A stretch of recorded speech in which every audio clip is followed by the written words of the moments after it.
உங்ககிட்ட வாக்காளர் அடையாள அட்டை இருக்குங்களா? இல்லைண்ணா என்கிட்ட. உங்ககிட்ட ஓட்டர் ஐடி இருக்குங்களா? இல்ல. ஏன்? இல்லைங்க, அது எங்க அப்ளை பண்றதுன்னு தெரியல. சரி நானும் அப்படியே விட்டேங்க. நான் இருக்குங்க, எல்லாம் ஊர் அட்ரஸ்ல இருக்கு. இந்த அட்ரஸுக்கு மாற்றணும். ஆனால் மாற்றுறதுக்கு ஆஃபீஸு தெரியல. லாஸ்ட் டைம் நான் ஓட் பண்ண போனப்போ அவங்க லிஸ்ட்ல செக் பண்ணப்போ என் பேர் அங்கே இல்லை. இதெல்லாம் எதுக்கு நீங்க கேட்குறீங்க? அதுக்கு தானே வந்திருக்கேன். 18 வயசை பூர்த்தி செய்த ஒரு இந்தியனுக்கு கிடைக்கிற மிகப்பெரிய கௌரவம் வாக்காளன் என்கிற அடையாளம். அவனுக்கு கிடைத்த மிகப்பெரிய ஆயுதம் வாக்காளர் அடையாள அட்டை. கடமையை சரிவர செய்யாத சமூகம் தன்னோட உரிமைகளை தன்னால் இழந்துவிடும். மாற்றம் வேணும். சிஸ்டம் சரியில்லை, எல்லாரும் திருட்டு பயலுக, கீபோர்ட்ல கதைகளி ஆடுற பல பேர்கிட்ட ஓட்டர் ஐடி கூட இல்லை.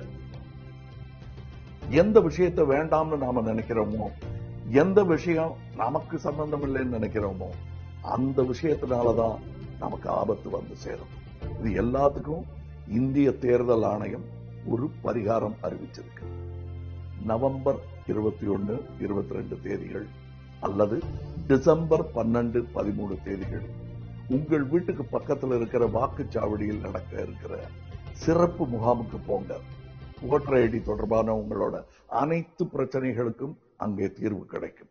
சமீபத்து பீகார் தேர்தலில் வெறும் 12 வாக்கு வித்தியாசத்துல ஒருத்தர் தோத்திருக்காரு.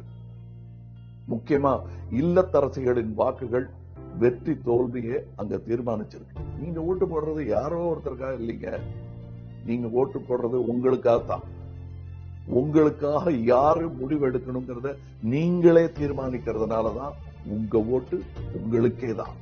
அதனால 2021 தேர்தலுக்கு நீங்க மனசுக்குள்ள சொல்லிக்க வேண்டிய தாரக மந்திரம் I will change, I will vote. மறுபடியும் சொல்றேன், ஆட்சி மாற்றம்ங்கிறது வெறும் அரசியல் மாற்றம், அதிகார மாற்றம், நிர்வாக மாற்றம் மட்டுமல்ல. எல்லாரும் முடிவெடுக்கிற அன்னைக்கு கூடினா அதுவே மிகப்பெரிய சமூக மாற்றம். இது